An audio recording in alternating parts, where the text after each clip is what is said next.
Arithmetic आपकी तैयारी में, आपकी जर्नी में वो अहम हिस्सा है जिसके बिना आप क्वांटिटेटिव एप्टीट्यूड में अच्छे नंबर नहीं ला सकते हो और इसके बिना आप एग्जामिनेशन में नहीं क्वालिफाई कर पाओगे। तो अगर आप 2026 के आने वाले सारे बैंक एग्जामिनेशन को टारगेट कर रहे हो तो मैं आज आपको एक ब्लूप्रिंट देता हूं कि किस तरीके से आपको अरिथमेटिक को टारगेट करना चाहिए। काफी सारे ऐसे स्टूडेंट्स होते हैं जो फर्स्ट टाइम तैयारी कर रहे होते हैं और बिल्कुल ना फंस जाते हैं कि अरिथमेटिक को तैयार तो करना चाह रहे हैं बट कैसे करते हैं तैयार वो नहीं पता चल रहा है। और वो सारे स्टूडेंट जो पिछले 1-2 साल से तैयारी कर रहे हैं वो भी फंसे हुए हैं कि सर अरिथमेटिक बिल्कुल अच्छा नहीं हो पा रहा है, तो उनको रिवीजन भी करना है। तो एक कंप्लीट ब्लूप्रिंट, एक कंप्लीट रियलिटी चेक मैं आपको देता हूं और किस तरीके से आपकी अरिथमेटिक हेल्प करेगा 30+ के स्कोर करने में वो आज हम समझने वाले हैं। क्योंकि अगर आप एसबीआई और आईबीपीएस क्लर्क एग्जाम की तैयारी कर रहे हो तो 30+ आपको जाना पड़ेगा, ये आपकी नीड है, अब आपको पता चल गया है।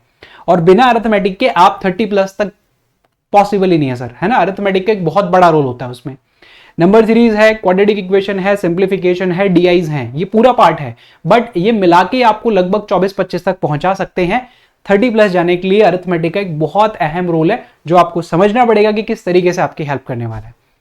तो नमस्कार, मेरा नाम है विकास। अगर आप पहली बार चैनल पे आए हो तो मैं पिछले लगभग 7 से 8 साल से मैं क्वांटिटेटिव एप्टीट्यूड पढ़ा रहा हूं इसी चैनल पे।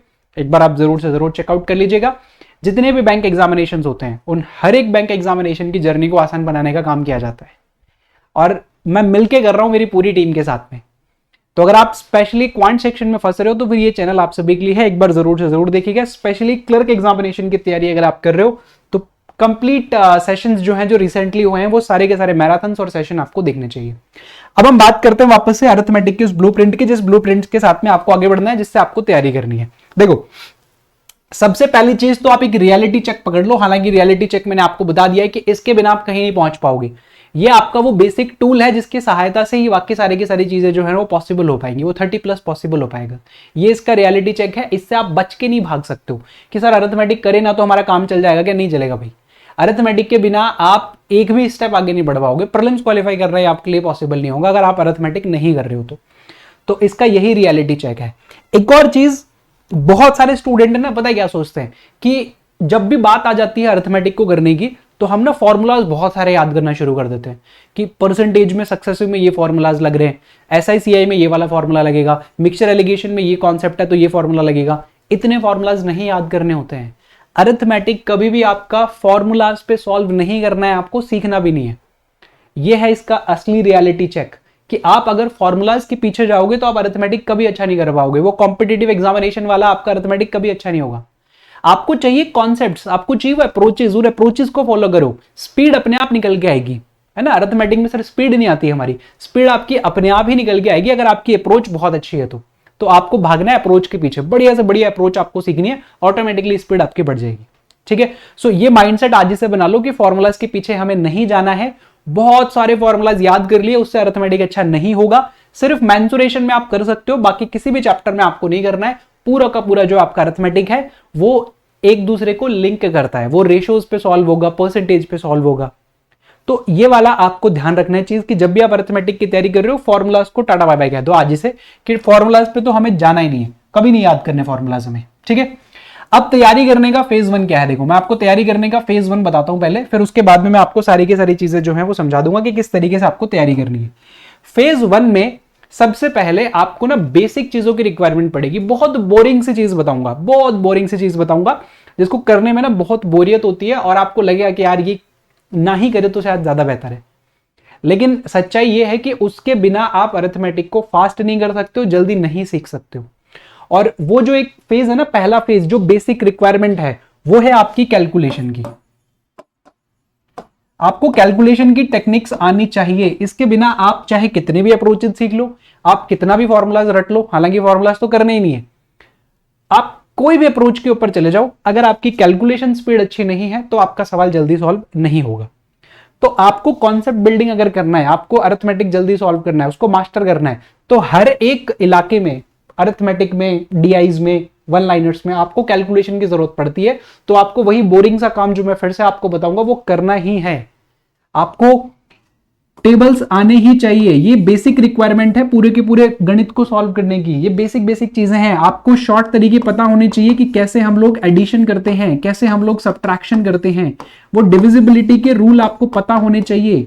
वो स्क्वायर और क्यूब्स आपको आने चाहिए जिनकी हेल्प से हम क्वेश्चन को थोड़ा सा जल्दी सॉल्व कर लेते हैं। स्क्वायर रूट निकालना, क्यूब रूट निकालना, ये लगता है बड़ा बोरिंग सा काम है, बट आपकी ना ये बैकबोन है स्टार्टिंग का। अगर यहां पे आपने काम कर लिया ना, अच्छा 20% काम हो गया आपका, और इस 20% के बिना बाकी का 80% होगा भी नहीं। तो सबसे पहले इनको मास्टर कर लो। ये बोरिंग जरूर लगता है, लेकिन अगर आप अपने दिमाग को बताओगे ना कि भाई इसके बिना तो मैं कुछ कर ही नहीं पाऊंगा, तो वो दिमाग थोड़े दिन में आपको हैबिट में डाल देगा। और रोज 15 से 20 मिनट निकाल के आपको ये वाली प्रैक्टिसेस करनी है। ये आपका फेज 1 है स्टार्ट करने का, ठीक है। अब हम आ जाते हैं अरिथमेटिक के ऊपर कि सर तैयारी कैसे करनी है। कंप्लीट ब्लूप्रिंट मैं आपको देता हूं कि कैसे शुरुआत से लेकर के एंड तक आपको जाना है, और तैयारी के दौरान आपको सीक्वेंस क्या रखना है, ठीक है। कौन सा चैप्टर पहले करना है, फिर कौन सा चैप्टर बाद में करना है, पहले हमारा माइंडसेट कैसा होना चाहिए। क्योंकि अरिथमेटिक को देखते हैं तो हमें बहुत सारे चैप्टर्स नजर आते हैं कि सर 12 चैप्टर्स हैं अरिथमेटिक में, जबकि टोटल 12 चैप्टर्स नहीं है। वो एक दूसरे से लिंक करते हैं। अगर आपने परसेंटेज अच्छा किया तो आपका रेशो ऑटोमेटिकली अच्छा हो जाता है, रेशो आपने अच्छा किया तो एजेस आपका ईजी हो जाएगा, और रेशो अच्छा किया तो मिक्सचर एलिगेशन ईजी हो जाएगा आप सभी के लिए। ये सारे के सारे चैप्टर एक दूसरे को लिंक करते हैं, तो एक चेन बनी हुई है इनकी, टॉप टू बॉटम एक चेन बनी हुई है, और आपको उसी चेन के अकॉर्डिंग आगे बढ़ना है। तब तो थोड़ा सा कॉन्फिडेंस आएगा, अरिथमेटिक अच्छा होगा। या आप रैंडमली क्वेश्चंस को बनाना शुरू कर दोगे, रैंडम टॉपिक्स को पढ़ना शुरू कर दोगे, तो कभी अच्छा नहीं होगा। तो मैं आपको बताता हूं कि आपको स्टार्ट कहां से करना है। ये परसेंटेज, ये आपकी कंप्लीट अरिथमेटिक का ना दिल है, ये धड़कन है इसकी, ये हार्ट है आपके पूरे के पूरे अरिथमेटिक का। इसके बिना आप चल ही नहीं सकते हो। जैसे एक इंसान की बॉडी नहीं चल सकती ना हार्ट के बिना, वो पंप करेगा तभी पूरी बॉडी में वो ब्लड फ्लो होता है, ये उस वही काम करता है परसेंटेज आपका। परसेंटेज के कॉन्सेप्ट्स हैं जो शॉर्ट्स तरीके आप सीखते हो परसेंटेज में, फ्रैक्शन टू परसेंटेज, सक्सेसिव लगाना, है ना, रेशियोज पे डायरेक्टली कंपेयर करना, जो परसेंटेज में कॉन्सेप्ट सीखते हो उसी कॉन्सेप्ट के ऊपर पूरा का पूरा आपका अरिथमेटिक होता है। तो आपका माइंडसेट ऐसा होना चाहिए अभी कि अगर अरिथमेटिक मुझे नहीं आता है, मैं नया हूं इस पूरे के पूरे फील्ड में, तो मुझे शुरुआत कहां से करनी है, मुझे अरिथमेटिक से करनी है। अगर आप रिपीटर भी हो तो भी आप ये कहो खुद को कि मैं वापस से शुरुआत कर रहा हूं, अरिथमेटिक से करने वाला हूं, और सारे चैप्टर्स दिमाग से इरेज कर दो। कुछ है ही नहीं दुनिया में परसेंटेज के अलावा, यहां पे मास्टरी चाहिए सर, परसेंटेज में मास्टरी चाहिए। और परसेंटेज पे मास्टरी जैसे ही आप कर लोगे ना, ऑटोमेटिकली कॉन्फिडेंस आ जाएगा। वो फॉर्मूलाज याद करने का झंझट ही खत्म हो जाएगा आपका। आप चीजों को देखने लग जाओगे परसेंटेज पे, फ्रैक्शन पे, वो नजरिया आपका बदल जाएगा क्वेश्चंस को लेकर के, अप्रोचेस को लेकर के। तो सबसे पहले आपको मास्टर करना है परसेंटेज को, जो आपका बिल्कुल धड़कन है इस पूरे के पूरे अरिथमेटिक की।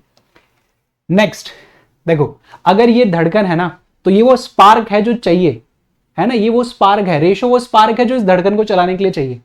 तो अगर यहां पर आपने अच्छा कर लिया, तो सेकंड जो चैप्टर आप करोगे, परसेंटेज के सारे कॉन्सेप्ट्स कर लिए सर हमने, तो नेक्स्ट आपका होना चाहिए रेशो। अब ये दोनों के दोनों चैप्टर, इन दोनों के दोनों चैप्टर के ऊपर पूरा का पूरा अरिथमेटिक होगा। इसी कॉन्सेप्ट के ऊपर आपको सॉल्व करना है, पूरा का पूरा अरिथमेटिक रेशो पे सॉल्व करने की आपको हैबिट बनानी है, फॉर्मूलाज पे बिल्कुल भी नहीं जाना है। तो जितना स्ट्रॉन्ग आपके इनके कॉन्सेप्ट्स होंगे, ऑटोमेटिकली उतना आगे के कॉन्सेप्ट स्ट्रॉन्ग होते जा रहे हैं। इन दोनों के कॉन्सेप्ट्स को स्ट्रॉन्ग कर लिया तो आप देखोगे हर एक चैप्टर का 20-20% हिस्सा आपका स्ट्रॉन्ग हो चुका ऑटोमेटिकली, क्योंकि वही सारे कॉन्सेप्ट्स रिपीट होते हैं। ये रेशो है, रेशो के कॉन्सेप्ट से एजेस में काम आएंगे, मिक्सचर एलिगेशन में काम आएंगे, CISI में काम आते हैं, है ना, जिन कॉन्सेप्ट्स पे हम लोग सारे के सारे क्वेश्चंस करते हैं। तो ये दोनों चैप्टर्स आपको प्रायोरिटी पे रख के एकदम तगड़े कर लेने, और ये दोनों के दोनों चैप्टर्स आपकी हेल्प करते हैं DI में भी। तो जब ये दोनों के दोनों चैप्टर्स हो जाएंगे तब आपको कॉन्फिडेंस नेक्स्ट लेवल पे आ जाएगा, ठीक है। ये दोनों चैप्टर्स करने के बाद में आपको थर्ड जो चैप्टर करना है वो करना है एवरेज। क्यों सर एवरेज क्यों करना है? क्योंकि आपके जितने भी डेटा इंटरप्रिटेशन के क्वेश्चंस बनते हैं वो सारे के सारे इन्हीं 3 टॉपिक्स पे बनते हैं, या तो परसेंटेज, या तो रेशो, या तो एवरेज। प्रीलिम्स के तो 3 कॉन्सेप्ट्स हैं, तीनों के ऊपर ही सवाल बनेंगे, इनसे बाहर एक भी नहीं जाएगा। तो साथ ही साथ में आपका DI भी स्ट्रॉन्ग होते जा रहा है। तो सबसे पहले परसेंटेज को मास्टर करेंगे, रेशो पे मास्टरी करेंगे, देन एवरेज के कॉन्सेप्ट्स को स्ट्रॉन्ग करेंगे। तो ये तीनों के तीनों चैप्टर जो है ना, ये आप मान सकते हो कि पूरे के पूरे इस अरिथमेटिक का ना कंप्लीट 50% हिस्सा कवर करवा दिया आपका। और एग्जामिनेशन में सवाल भी इनसे आते हैं, ऐसा नहीं कि सवाल नहीं आते सिर्फ स्ट्रॉन्ग करना है, नहीं। रेशो अगर आपका अच्छा हो गया तो एजेस और पार्टनरशिप भी अच्छा हो गया, 2 सवाल निकाल लिया आपने। एवरेज आपका अच्छा हो गया, 3रा सवाल निकल गया। परसेंटेज अच्छा हो गया, 4था सवाल निकल गया। सवाल सारे 10 होते हैं सर हमारे पास में, जिसमें से 4 तो यहां पे हो गए 3 चैप्टर्स करने के साथ में। तो ये 3 चैप्टर्स भी अगर आप स्ट्रॉन्ग कर लेते हो तो 4 नंबर आपके कहीं नहीं गए, पक्का कह रहा हूं, हर एक बैंक एग्जामिनेशन में। इनको पहले मास्टर कर लो, बाकी सारी चीजों को हटाओ। मिक्सर एलिगेशन छोड़ो, प्रोबेबिलिटी छोड़ो, मेंसुरेशन छोड़ो, CISI छोड़ो, टाइम एंड वर्क छोड़ो, सारी चीजें छोड़ो, प्रॉफिट लॉस भी छोड़ दो।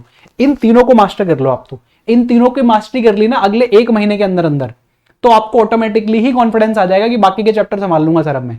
क्यों? क्योंकि ये आपको हमेशा नंबर देंगे। आपके 10 सवाल थे सर, 10 के 10 देख के डर लगता था मुझे, तो 4 तो इसी में से निकल गए, 4 तो यहीं से निकल गए आपके। अब बाकी के 5-6 क्वेश्चंस बचे हैं आपके पास में, उन 5-6 क्वेश्चंस में अब आप चूजी भी हो सकते हो कि चलो मुझे 10 में से 10 नहीं चाहिए ना, तो मैं 6 निकाल लूंगा टोटल, तो मेरे पास में 3-4 और क्वेश्चंस बचते हैं, उनकी प्रैक्टिस में और करने वाला हूं। बस इतना ही बचता है गेम। यही होता है, स्टेप बाय स्टेप चलते हो तो आपको चीजें समझ में आ जाती है। जैसे आपके 3 चैप्टर्स हो जाए तो उसके बाद में आईबीपीएस का फेवरेट टॉपिक है भैया profit and loss. Profit and loss IBPS का बहुत फेवरेट टॉपिक है, इसके बिना मत जाना पेपर में। कई बार 2-2 क्वेश्चन भी मिलते हैं इसके एग्जामिनेशन में। पूरा का पूरा डीआई आ जाता है प्रॉफिट एंड लॉस के ऊपर बेस्ड, केस लिए डीआई आ जाता है प्रॉफिट एंड लॉस के ऊपर बेस्ड। और प्रॉफिट एंड लॉस के जो कॉन्सेप्ट्स हैं वो सारे के सारे रेशो पे जो आपने सीखे सक्सेसिव, वो काम आ जाएगा यहाँ पे। रेशो परसेंटेज पे जो सक्सेसिव सीखा था वो काम आएगा। रेशो जो आपने सीखा था बैलेंसिंग ऑफ रेशो, कैसे कंपैरिजन करते हैं, वो सब कुछ आपको इसमें प्रॉफिट एंड लॉस में cost price, mark price, selling price, उनके रिलेशन बनाने में काम आएगा। तो देख रहे हो ये दोनों के दोनों चैप्टर लिंक कर रहे हैं इस चैप्टर के लिए। इन दोनों के कॉन्सेप्ट्स के ऊपर ही पूरा का पूरा ये वाला चैप्टर है। यहां पे बस रिलेशन देखना है कि क्या होता है cost price, mark price, selling price, और कॉन्सेप्ट सारे के सारे इनके यूज होंगे। तो अगर ये 2 चैप्टर आपने अच्छे कर लिए तो ये वाला चैप्टर भी आपका ऑटोमेटिकली अच्छा हो गया। ठीक है, तो ये वो सीक्वेंस है जिस सीक्वेंस में आपको आगे बढ़ना है। अब यहां के इस चैप्टर के बाद में, ये तो मतलब मस्ट है यार, ये तो बहुत फेवरेट है, तो करना ही है।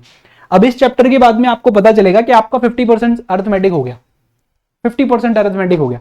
देखो एक सवाल यहां से बनेगा, 2 सवाल यहां बनेंगे, एजेस पार्टनरशिप, 3, 4, 5, 10 सवाल आते हैं आपके पेपर में, जिसमें से 5 क्वेश्चंस आपने कवर कर लिए सिर्फ 4 चैप्टर्स को कंप्लीट करके। बताओ इससे ज्यादा अच्छा तरीका क्या मिलेगा? इसमें आपका डीआई भी स्ट्रांग हो गया, पूरा का पूरा अरिथमेटिक भी हो गया। लेकिन ये 4 चैप्टर सब आपको आने चाहिए इस लेवल पे कि सर सवाल नहीं फंस रहा हमारा किसी भी तरीके का।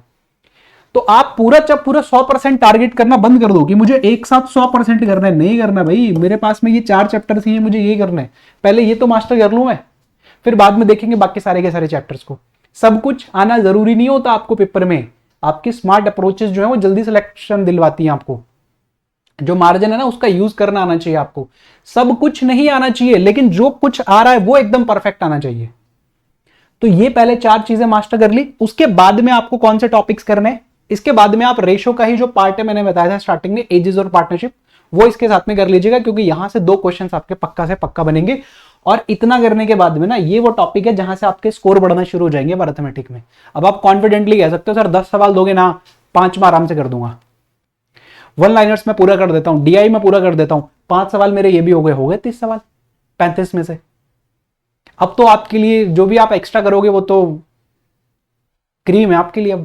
अब तो जो किया वो बेहतर, अब तो जो मिल गया वो फ्री के नंबर, ये मान लो आप तो, क्योंकि 30 तक का टारगेट कर रहे थे आप, और डीआईज आपसे हो रहे हैं, 1 लाइनर्स आपसे पूरा का पूरा हो जाता है क्लर्क के पेपर में, तो फिर ये 5 सवाल आपके निकल गए, हो गया काम। अब यहां तक ना मिक्सर एलिगेशन किया है, ना प्रोबेबिलिटी किया है, ना मेंसुरेशन किया है, ना टाइम एंड वर्क किया है, ना सीआईएसआई किया है, कितने बड़े बड़े चैप्टर्स अभी तक नहीं किया, और स्टिल हम 30 तक जाने के लिए कैपेबल हो गए।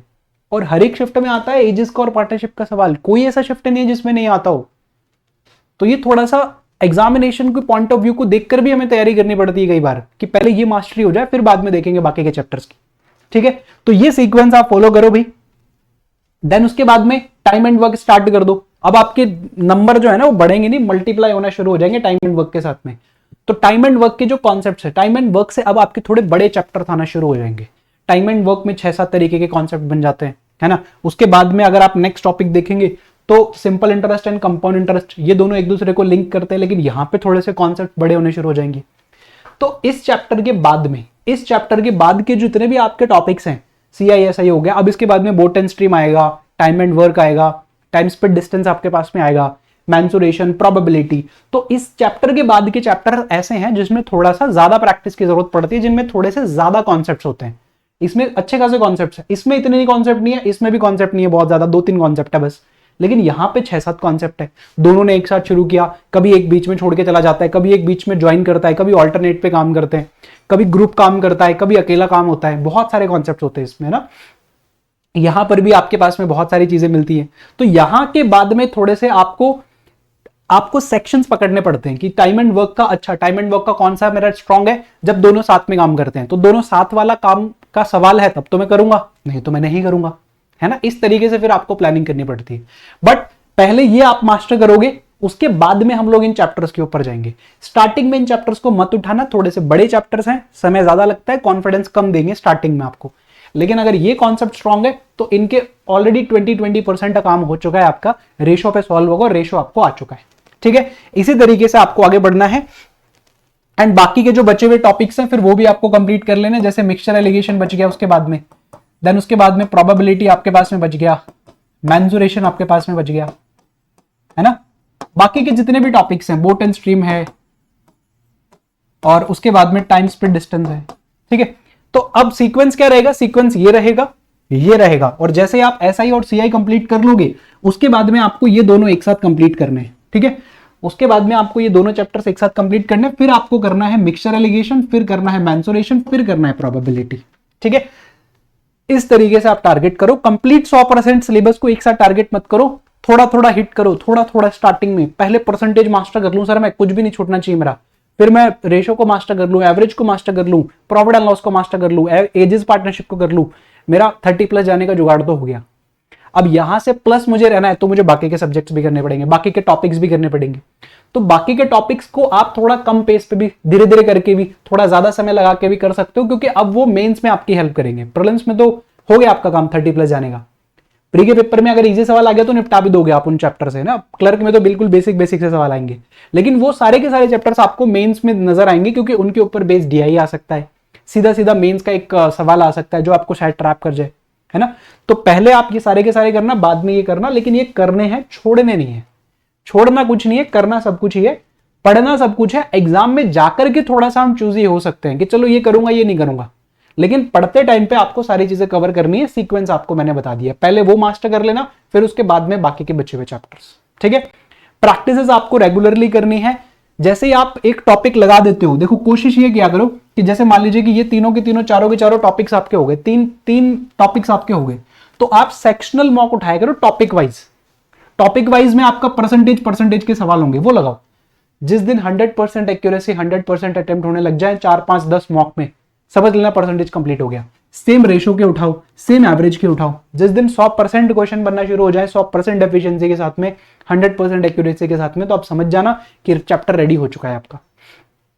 फिर आप धीरे धीरे करके ऐसे आगे बढ़ते रहो, ठीक है। तो फोकस करो पहले इनके ऊपर, फिर बाकी के सारी चीजों के ऊपर आपको फोकस करना है, ठीक है भाई। उम्मीद कर रहा हूं कि आप समझ गए होंगे कि किस तरीके से आपको सारी की सारी चीजों को प्लान करना है। बाकी अगर आप पेड बैचेस में आना चाहते हो तो आप पेड बैचेस में आ सकते हो। गाइडली पे मैं अभी आपको पढ़ा रहा हूँ, सारी चीजें मैं आपको सीक्वेंस में पढ़ाता हूँ वहां पे, है ना। तो ये वाला बैच है, इसको मैं थोड़ा सा ज्यादा आपको रिकमेंड करता हूँ, क्योंकि इसमें सब कुछ मिल जाता है प्रैक्टिस के लिए। क्वेश्चंस, वो टेस्ट सीरीज आपको मिल जाएगी, और जो मॉक लगाने होते हैं आपको सेक्शनल वाले, वो भी आपको मिल जाते हैं, सब कुछ मिल जाता है इसमें, ठीक है। सारे टीचर्स की एक्सेस मिल जाती है, ये कोड यूज कर लेना बस।